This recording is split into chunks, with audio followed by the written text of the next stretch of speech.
Rules by which a great empire may be reduced to a small one, by Benjamin Franklin. Presented to a late minister when he entered upon his administration, an ancient sage boasted that, though he could not fiddle, he knew how to make a great city of a little one. The science that I, a modern simpleton, am about to communicate is the very reverse. I address myself to all ministers who have the management of extensive dominions, which from their very greatness are become troublesome to govern, because the multiplicity of their affairs leaves no time for fiddling.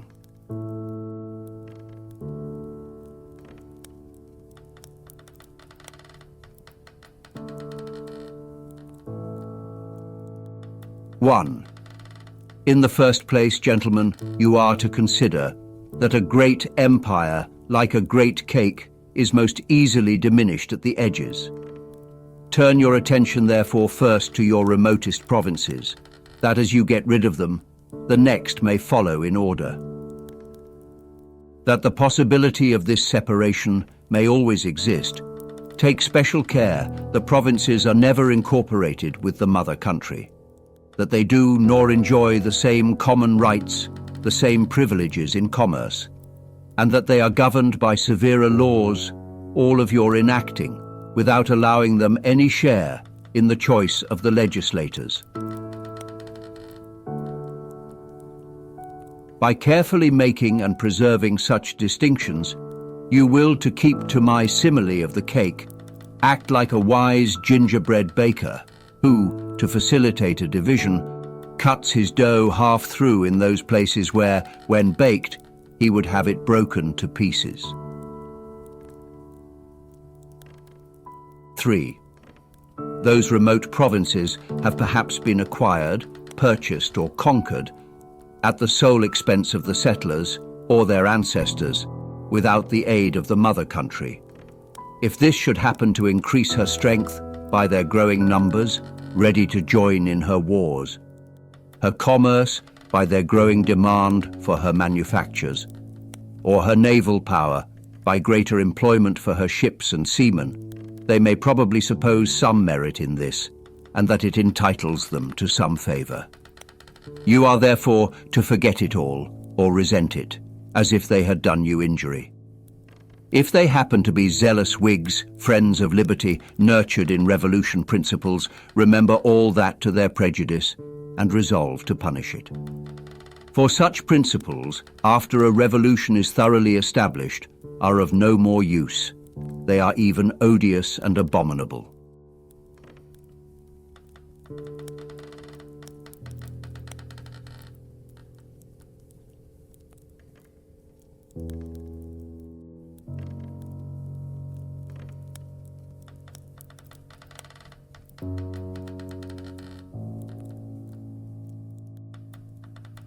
Four. However peaceably your colonies have submitted to your government, shown their affection to your interests, and patiently borne their grievances, you are to suppose them always inclined to revolt, and treat them accordingly. Quarter troops among them, who by their insolence may provoke the rising of mobs, and by their bullets and bayonets suppress them. By this means, like the husband who uses his wife ill from suspicion, you may in time convert your suspicions into realities.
5. Remote provinces must have governors and judges to represent the royal person and execute everywhere the delegated parts of his office and authority. You ministers know that much of the strength of government depends on the opinion of the people, and much of that opinion on the choice of rulers placed immediately over them.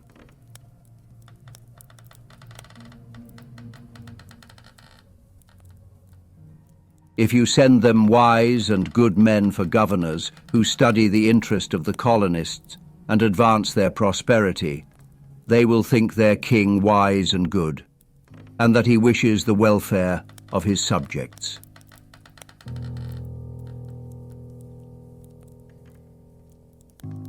If you send them learned and upright men for judges, they will think him a lover of justice.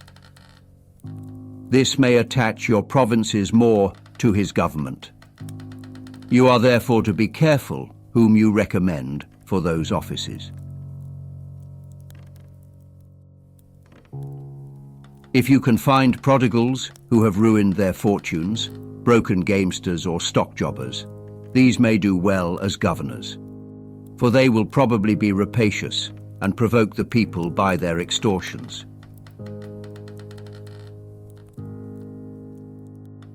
Wrangling proctors and pettifogging lawyers too are not amiss, for they will be forever disputing and quarrelling with their little parliaments.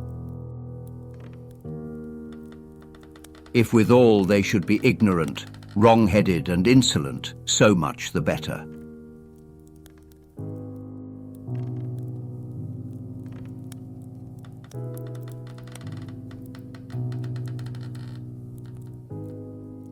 Attorneys, clerks, and Newgate solicitors will do for chief justices, especially if they hold their places during your pleasure, and all will contribute to impress those ideas of your government that are proper for a people you would wish to renounce it.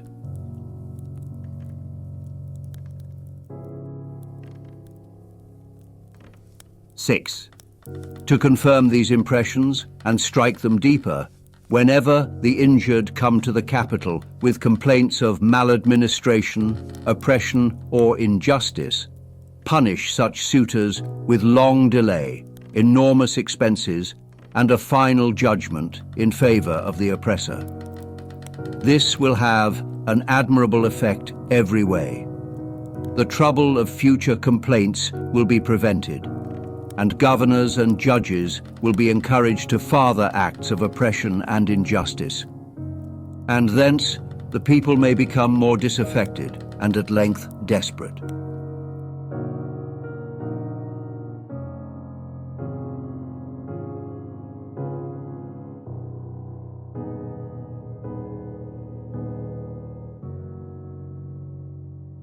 Seven, when such governors have crammed their coffers and made themselves so odious to the people that they can no longer remain among them, with safety to their persons, recall and reward them with pensions. Lieu may make them baronets too, if that respectable order should not think fit to resent it. All will contribute to encourage new governors in the same practice and make the supreme government detestable.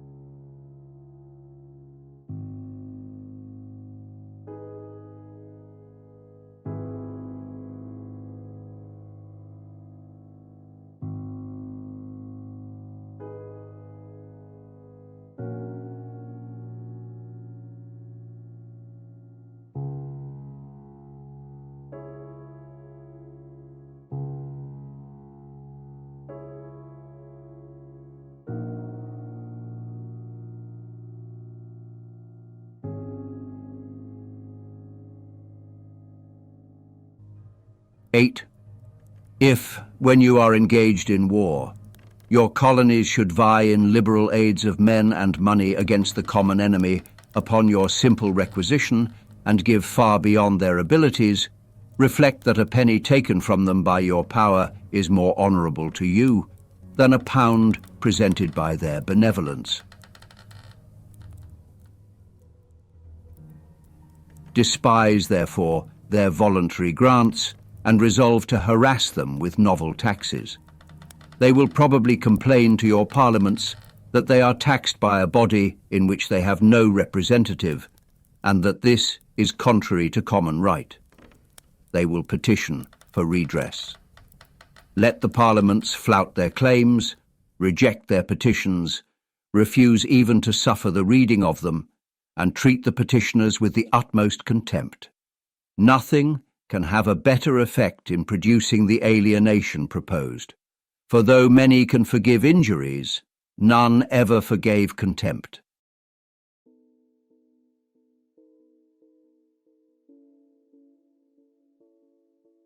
(9) In laying these taxes, never regard the heavy burthens those remote people already undergo, in defending their own frontiers, supporting their own provincial governments, making new roads, building bridges, churches, and other public edifices, which in old countries have been done to your hands by your ancestors, but which occasion constant calls and demands on the purses of a new people.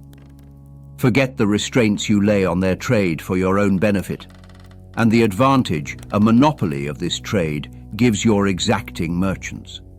Think nothing of the wealth those merchants and your manufacturers acquire by the colony commerce, their increased ability thereby to pay taxes at home, their accumulating in the price of their commodities most of those taxes, and so levying them from their consuming customers. All this, and the employment and support of thousands of your poor by the colonists, you are entirely to forget.